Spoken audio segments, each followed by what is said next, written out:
नमस्कार दोस्तों, आज का हमारा करंट अफेयर्स का एक और टॉपिक है नदर्न इंडिया फ्लड्स। क्योंकि आपको पता है 2025 में भारत में एक्सट्रीम लेवल पर फ्लड्स फेस की गई हैं, खासतौर से पंजाब और हिमालयन रीजन्स में। इन रीजन्स में फ्लड मैक्सिमम लेवल पर देखी गई है। क्या कारण है इतनी फ्लड आने के और फ्यूचर में क्या इस डिजास्टर मैनेजमेंट को लेकर गवर्नमेंट के इनिशिएटिव्स हैं और कैसे हम जनता को और हमारे एनवायरनमेंट को प्रोटेक्शन दे पाएंगे, तो थोड़ा सा समझते हैं। और इससे रिलेटेड क्वेश्चंस आते हैं, तो how can you tackle this kind of questions. Northern India flood 2025 का एनालिसिस करते हैं। तो देखो, ये ज्योग्राफी, क्लाइमेट चेंज और एक पॉलिसी का इंपैक्ट जो होता है उससे रिलेटेड क्वेश्चन है। तो आपको पता है कि पिछले 37 ईयर्स में इतनी बारिश नहीं हुई जितनी कि 2025 में देखी गई, और खास तौर से नदर्न इंडिया में तो रिकॉर्ड तोड़ बारिश हुई है। और उसका जो इम्पैक्ट है ये बहुत वाइडली इम्पैक्ट पड़ा हुआ है, बहुत व्यापक तौर पर इसका प्रभाव देखा गया है। तो आखिर ऐसा क्यों हुआ, समझते हैं सर। फर्स्ट ऑफ ऑल, चौंकाने वाले आंकड़े सुनिए। ये नॉर्थ इंडिया में, पूरे के पूरे नॉर्थ इंडिया में लगभग 740 मीटर प्लस बारिश हुई है, जो कि बहुत ज्यादा होती है। ये रिकॉर्ड बारिश है और जून से अब तक इतनी बारिश हो चुकी है। ये पिछले 37 ईयर का रिकॉर्ड जो है ब्रेक हुआ है यहाँ पर, पहली चीज। सेकंड चीज, 300 प्लस जो है 300 मीटर में आप देखोगे कि इतनी अतिरिक्त वर्षा हुई है। फॉर एग्जाम्पल, हर साल लगभग 400 से 450 मीटर के बीच में बारिश होती थी इंडिया में, नॉर्थ इंडिया में, और इस साल कितनी हो गई है, 740 मीटर। वीकेंड से ये 300 मीटर ज्यादा क्यों हुई, समझते हैं। 1400 से ज्यादा गांव जो हैं वो प्रभावित हुए हैं नॉर्थ इंडिया में। केवल पंजाब में इतने गांव बाढ़ ग्रस्त हुए हैं। 1400 से ज्यादा गांव केवल मध्य भारत के पंजाब रीजन में फ्लड से नेगेटिव इंपैक्टेड है। एंड देन 2.5 लीटर एकड़ जो है भूमि, 2.5 एकड़ लैंड जो है वो जलमग्न कृषि क्षेत्र हो गया है। तो ये भी एक चौंकाने वाला आंकड़ा है। अब समझो एक्चुअल में होता क्या है। हिमालयन जो रीजन है हमारा, इस हिमालयन रीजन पर यहां पर ग्लेशियर झील बन जाते हैं, मतलब बड़े बड़े ग्लेशियर मेल्ट हो गए, और मेल्ट होने के बाद ये क्या बन गए, लेक बन गए। अब ये लेक जब बनते हैं तो इस कारण से हिमालय रीजन में बहुत ज्यादा पानी स्टोर हो जाता है। जब ये पानी स्टोर हो जाता है तो कभी भी, क्योंकि हिमालय बहुत नया पर्वत है, तो कभी भी ये ब्रेक हो जाता है। कच्चा पर्वत है, नवीन मूलदार वलित, न्यू फोल्डेड माउंटेन है, तो ये कई बार यहाँ से इसकी जो बॉन्ड होती है, जो बंद होते हैं, वो टूट जाते हैं और पानी अचानक से नदियों में भरकर आ जाता है। लाखों करोड़ों गैलन जो है इसमें पानी रहता है। नदियों में इतना पानी समा नहीं पाता और वह तटबंध तोड़कर आसपास के रिहायशी इलाकों में प्रवेश कर जाता है, जो बाढ़ का कारण बनता है। तो देखो, धराली जो है उत्तरकाशी है, इसकी घटना समझ लेते हैं कि कम बारिश के बावजूद भी अचानक बाढ़ कैसे आ गई। तो संभावित GLOF या ग्लेशियर पतन इसमें हुआ होगा, ग्लेशियर पतन जिसे हम कहते हैं। तो देखो, 100 प्लस डैम ऐसे हैं हिमालयन रीजन में जो जोखिम में है। ग्लेशियल जो झील है, लगभग 1.9% इनकी संख्या बढ़ गई है। लगातार हिमालयन रीजन में झीलें बनती जा रही हैं, नेचुरल झीलें बढ़ती जा रही है, क्योंकि जैसे ग्लेशियर्स मेल्ट होते हैं दे फॉर्म अ लेक, और वही लेक हमारे लिए खतरे की घंटी है। 8.1% इनका एरिया जो है वो इंक्रीज हो चुका है।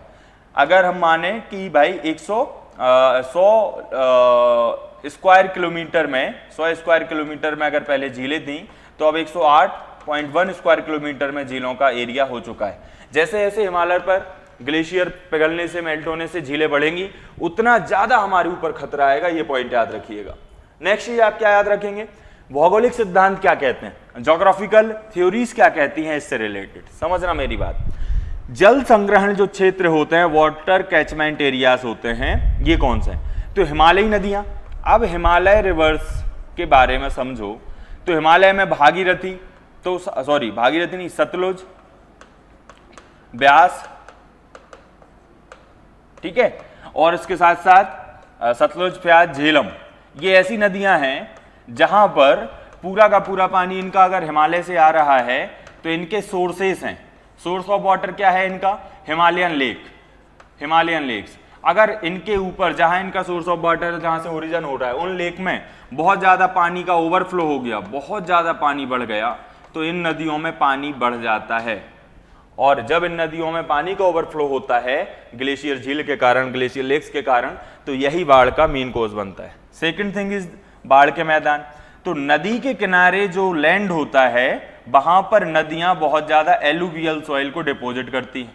एलुवियल सॉइल को डिपॉजिट करने से ये होता है सर कि यहाँ पर किसान फसल की प्रोडक्शन अच्छा ले पाता है, ज़्यादा प्रोडक्टिव सॉइल होती है, ज़्यादा प्रोडक्टिविटी, ज़्यादा फर्टाइल सॉइल होगी, तो ऐसी कारण में किसान नदियों के किनारे ज़्यादा खेती करेगा। और जब बाढ़ आएगी तो सबसे ज़्यादा नुकसान भी इन फसलों को होगा, ऐसा नो।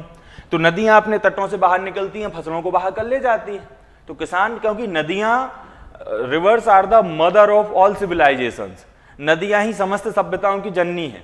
तो नदियों के आसपास मानव जीवन हजारों सालों से रह रहा है और नदियों में ओवरफ्लो होने के कारण हजारों सालों से मानव जीवन अस्त व्यस्त भी हुआ है। अचानक बाढ़ आ जाना, जिसे फ्लैश फ्लड कहते हैं, क्लाउड बस्ट, अगर हिमालयन रीजन में बादल फट जाएं तो क्या होता है कि जो हिमालयन लेक्स होती हैं इनमें पानी समा नहीं पाता है और ये झीलें भी टूट जाती हैं। इसी कारण से क्लाउड बस्ट होने से जो है, बहुत बारिश होने से ग्लेशियर झीलें टूट जाती हैं और इस कारण से रिवर में वाटर फ्लो बढ़ जाता है और फ्लो बढ़ने से आपको भयंकर बाढ़ देखने को मिलती है। Are you getting my point? Next चीज है भैया, बाढ़ के कारण क्या है, what are the main reasons of floods. तो सबसे पहले तो है क्लाइमेट चेंज। क्लाइमेट चेंज आप कैसे कहोगे? देखो, बड़ा सिंपल सा कंसेप्ट समझो। गर्मी बढ़ रही है, गर्मी बढ़ रही है, इसका मतलब हुआ कि इसे हम कहते हैं sir global warming. Global, due to the reason या due to the global warming the temperature of earth is increasing continuously. तापमान लगातार बढ़ रहा है तो धरती पर जो वाटर सोर्सेस हैं इनमें इवेपोरेशन होता जाएगा। इवेपोरेशन अगर ज्यादा होगा तो वायुमंडल में मॉइस्चर बढ़ेगा। अगर मॉइस्चर ज्यादा बढ़ेगा तो ज्यादा क्लाउड फॉर्मेशन होगा, ज्यादा बादल बनेंगे और जितने ज्यादा बादल बनेंगे उतनी ज्यादा वर्षा होगी। जितना टेम्परेचर बढ़ेगा उतनी बारिश होगी। मतलब अब हर साल लगातार बारिश बढ़ते जाएगी, हर 2, 4, 5 साल में ऐसी तबाहियां आती जाएंगी। वायुमंडलीय तापमान से अधिक नमी होती है जिससे चरम वर्षा घटनाएं घटती हैं और ग्लेशियर पिघलने लगते हैं। मौसम विज्ञान, मेट्रोलॉजिकल डिपार्टमेंट क्या कहता है कि जो मॉनसून की धाराएं होती हैं और वेस्टर्न डिस्टर्बेंस होता है, इसके कारण भी बहुत ज़्यादा बारिश इस साल हुई है और साथ ही साथ स्थानीय क्लाउड बस्ट, लोकल लेवल पर बादल फटे हैं, इस कारण से भी यहाँ पर ज़्यादा बाढ़ आई है।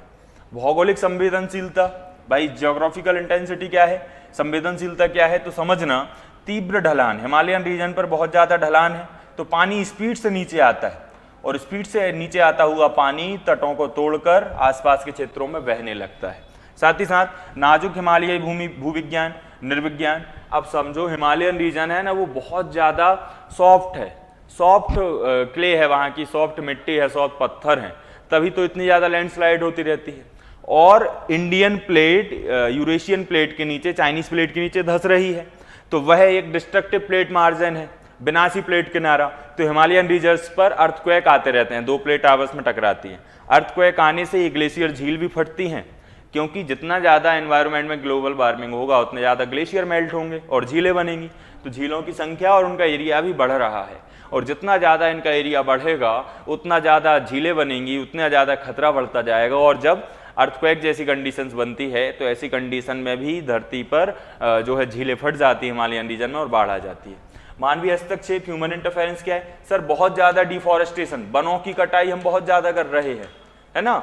और जो रिवर के तट होते हैं, कोस्टल एरियाज ऑफ रिवर होता है, यहाँ पर अतिक्रमण बहुत ज़्यादा हमारे द्वारा हो रहा है। नदी थोड़ी हमारे घर में आई है, हमने नदी के आसपास जाकर चीज़ों को कब्जा लिया है, जिससे जिन क्षेत्रों में नदी बहती है उन क्षेत्रों पर भी हम रहने लगे, हमने फैक्ट्री, घर, वो सारी चीज़ें कर ली है ना। और साथ ही साथ हमारा जो अर्बन प्लानिंग है, अर्बन रूरल प्लानिंग है, वो भी बहुत ज़्यादा बेकार है, वहाँ पर भी पानी की निकासी की व्यवस्थाएं नहीं है। तो इन कारण इसको हम कहते हैं ह्यूमन इंटरफेरेंस के कारण भी हमें ज़्यादा जोखिम झेलना पड़ता है। ठीक है, मेजर इंपैक्ट क्या पड़ता है इसका? तो मेजर इंपैक्ट आपको देखने को मिलता है जीवन पर और विस्थापन पर। सर पंजाब में 50 से 60 जो हैं लोगों से ज़्यादा की मृत्यु हुई और 35 लाख लोग, इतने 35 लाख लोग डायरेक्टली इससे प्रभावित हुए हैं। आप इतना बड़ा आंकड़ा सोचिए कि 35 लाख लोग एक साथ चल रहे हैं। अगर 35 लाख एक साथ चलकर यहाँ वहाँ जाएं और उनके अस्त व्यस्त हो जाए तो इसका प्रभाव तो पूरे भारत की अर्थव्यवस्था पर और हमारी सोसाइटी पर पड़ता है। ये सोशल जस्टिस का भी मुद्दा बन जाता है। कृषि नुकसान होगा, लाखों एकड़ भूमि जलमग्न हो गई। अरबों की फसलें बर्बाद हो गई, जो फूड क्राइसिस क्रिएट कर सकता है, क्योंकि पंजाब तो हमारे लिए फूड का सबसे बड़ा सोर्स है सर। फूड क्राइसिस, खाद्य संकट जो है वो यहाँ पर उत्पन्न हो जाता है ऐसी कंडीशंस में। उसके साथ साथ पॉलिसी क्या है गवर्नमेंट की, तो पॉलिसी समझो, पूर्व चेतावनी प्रणाली हमें बनानी होगी। इंडियन मेट्रोलॉजिकल डिपार्टमेंट, भारतीय मौसम विज्ञान, राज्य मौसम जो स्टेट मेट्रोलॉजिकल सर्विसेज होती हैं, इनमें बेहतर वर्षा पूर्वानुमान और क्लाउड बस्ट अलर्ट होना चाहिए। भूमि उपयोग नियोजन होना चाहिए, भैया बाढ़ क्षेत्र जोनिंग को अलग बनाओ, जो एरिया को आइडेंटिफाई करो कि इन क्षेत्रों में बहुत ज़्यादा फ्लड आती है।